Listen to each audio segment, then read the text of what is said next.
The question is, AS Limited is a large company engaged in assembling of air conditioners. Recently, the company had conducted the time and motion study and concluded that on average a worker can assemble 10 air conditioners in a day. The target volume of the company in a day is assembling 1,000 units of air conditioners.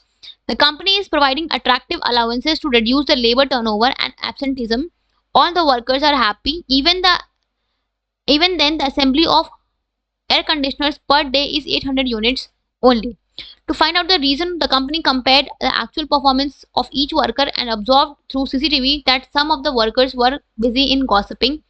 Identify the function of management discussed above and state the steps in the process of function identified which are discussed in the above lines paragraph by quoting the relevant lines. तो यहाँ पे question में given है कि एक company है as limited जो कि एयर कंडीशनर्स को असेंबल करती है, ठीक है। रिसेंटली कंपनी ने टाइम एंड मोशन स्टडी को कंडक्ट किया और उन्होंने ये चीज कंक्लूड किया कि हर एक एवरेज वर्कर जो है वो एक दिन में 10 एयर कंडीशनर्स को असेंबल कर सकता है। तो उस हिसाब से उन्होंने अपना टारगेट रखा कि उनको per day 1000 units of air conditioners को असेंबल करना है, ठीक है। कंपनी अपने लेबर को, अपने वर्कर्स को प्रॉपर्ली इंसेंटिव्स दे रही है, अलाउंसेस दे रही है कि वो खुश रहे और वो अच्छे से काम करें, राइट। तो इतना सब देने के बाद भी जब कंपनी ने देखा तो उनका जो एयर कंडीशनर था वो सिर्फ पर डे 800 ही असेंबल हो पाया था, ठीक है। पर डे वो जो वर्कर्स है वो सिर्फ 800 ही एयर कंडीशनर्स को असेंबल कर पा रहे थे। जब कंपनी ने इस चीज का रीजन फाइंड आउट किया कि ऐसा आखिर ऐसा हो क्यों रहा है, जब हमारा टारगेट 1000 का है और सिर्फ 800 ही हुए हैं, तो क्या रीजन है। तो यहाँ पे हर एक वर्कर के परफॉर्मेंस को जब कंपेयर किया गया तो ये चीज पता चला कि जो कुछ वर्कर्स है वो गॉसिप करने में बिजी है।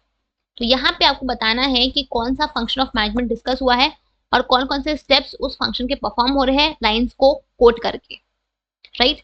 तो यहाँ पे सबसे पहले जो फंक्शन परफॉर्म हो रहा है वो कौन सा है, तो यहाँ पे बेसिकली जो फंक्शन परफॉर्म हो रहा है वो है आपका कंट्रोलिंग का, राइट। कंट्रोलिंग है बिकॉज यहाँ पे कंपनी ये चीज इंश्योर कर रही है कि जो भी उनका काम हो वो एज पर द प्लान हो, राइट। यहाँ पे कंपनी अपने एक्चुअल परफॉर्मेंस को अपने स्टैंडर्ड परफॉर्मेंस से कंपेयर करके अगर कोई डेविएशन है तो उसको फाइंड आउट कर रही है और क्या रीजन है उन डेविएशन के उसको भी फाइंड आउट करके और करेक्टिव एक्शंस लेने का काम कर रही है, राइट। तो ये आप यहाँ पे जो फंक्शन परफॉर्म हो रहा है वो है आपका कंट्रोलिंग का, ठीक है। ये एक ऐसा प्रोसेस है जहाँ पे हम ये चीज इंश्योर करते हैं कि हमारा जो भी काम है वो एज पर द प्लान, ठीक है। Second part of the question ये है कि आपको स्टेप्स बताने हैं जो यहाँ पे परफॉर्म हुए हैं लाइन को कोट करके। तो यहाँ पे अगर आप ये वाली लाइन देखो, सबसे पहले अगर हम बात करें कंट्रोलिंग के प्रोसेस की तो सबसे पहला स्टेप जो हम करते हैं वो ये है, that is the setting of standard performance, ठीक है। हम अपना बेंचमार्क सेट करते हैं, ठीक है। तो यहाँ पे कंपनी क्या गिवन है कि the target volume of the company in a day is assembling 1000 units of air conditioners, right. तो फर्स्ट आप लिख सकते हो the steps are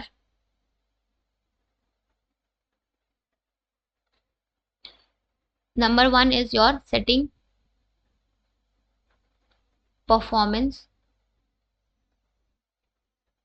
standard। Line कौन सा है आपका, तो द टारगेट वॉल्यूम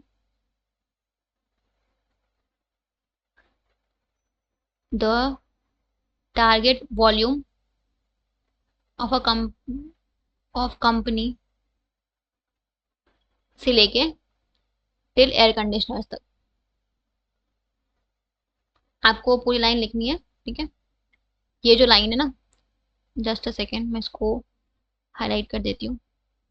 ये है ना, the target volume of the company in a day is assembling the 1000 units of air conditioner. ये क्या है, कंपनी ने यहाँ पे अपना बेंचमार्क सेट किया कि उसको per day 1000 units of air conditioner assemble करने हैं, राइट। इसके अलावा नेक्स्ट क्या है आपका, इसके बाद नेक्स्ट स्टेप जो हम परफॉर्म करते हैं वो ये है, वो कौन सा होता है, नेक्स्ट स्टेप आपका होता है मेजरमेंट ऑफ एक्चुअल परफॉर्मेंस, जहां पे हमने जितना काम किया है हम उस चीज को मेजर करते हैं कि हमने कितना काम किया है। तो यहाँ पे जब कंपनी ने मेजर किया तो पता चला कि वर्कर जो है वो सब मिलके 800 यूनिट ही बना पाए। Even then the assembly of air conditioner per day is 800 units only.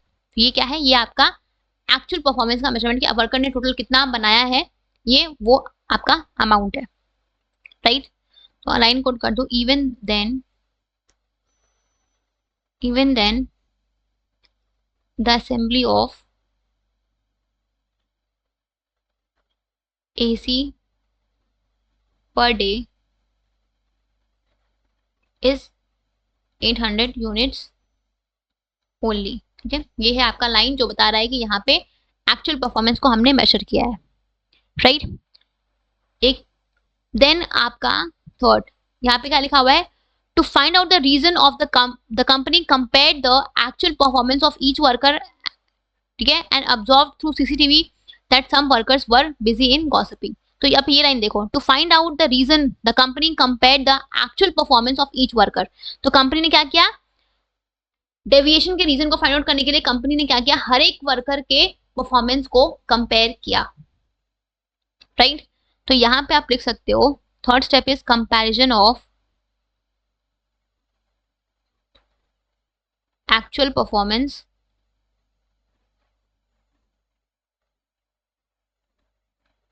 with standard performance,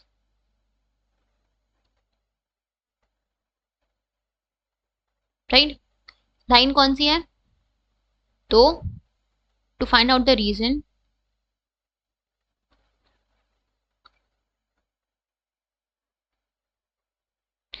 से लेंगे आपका ईच वर्कर तक, ठीक है। Then comes the fourth step. Fourth step कौन सा है,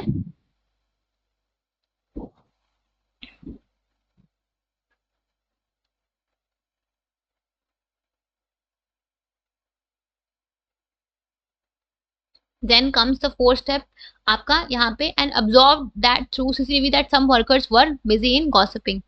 तो fourth step is your analysing the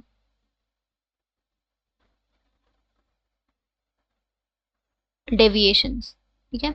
तो जब कंपनी ने कंपेयर किया तो पता चला कि कुछ वर्कर्स हैं वो आपके गॉसिप करने में बिजी हैं, ठीक है। तो क्या रीजन है इन डेविएशंस का, कंपनी ने यहाँ पे इस चीज को भी फाइंड आउट किया, राइट। तो यहाँ पे सम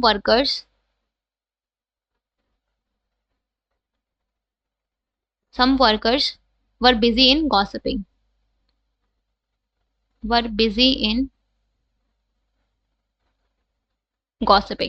ठीक है। तो ये आपका लाइन है जो ये बताता है कि यहाँ पे कंपनी ने डेविएशन के रीजन को फाइंड आउट किया कि क्या रीजन है कि जो कंपनी है वो अपने टारगेट्स को अचीव नहीं कर पा रही है, ठीक है। तो आप यहाँ पे ये चीज मेंशन कर सकते हो। एक और चीज जो मैं आपको बताना चाहूंगी वो ये है कि आप इस वाले लाइन में जो आपने सेटिंग परफॉर्मेंस स्टैंडर्ड है ना, आप यहाँ पे ये पॉइंट लिख सकते हो कि वर्कर का average worker could assemble 10 air conditioners per day. तो हर एक वर्कर का टारगेट था कि उनको 10 एयर कंडीशन पर डे बनाना है, ठीक है। तो आप ये लाइन प्लस ये लाइन दोनों लाइन इंक्लूड कर सकते हो इसमें, ठीक है। तो ये था आपका प्रोसेस। आपको ऐसे ही क्वेश्चंस को आपको स्टेप्स को लिखना है और जो लाइन से आप स्टेप को फाइंड आउट कर सकते हो आपको उस लाइन को कोड करना है प्रॉपर्ली, ठीक है। So this is how you have to answer this question. I hope कि आपका ये जो क्वेश्चन है ये क्लियर हो गया होगा, ठीक है।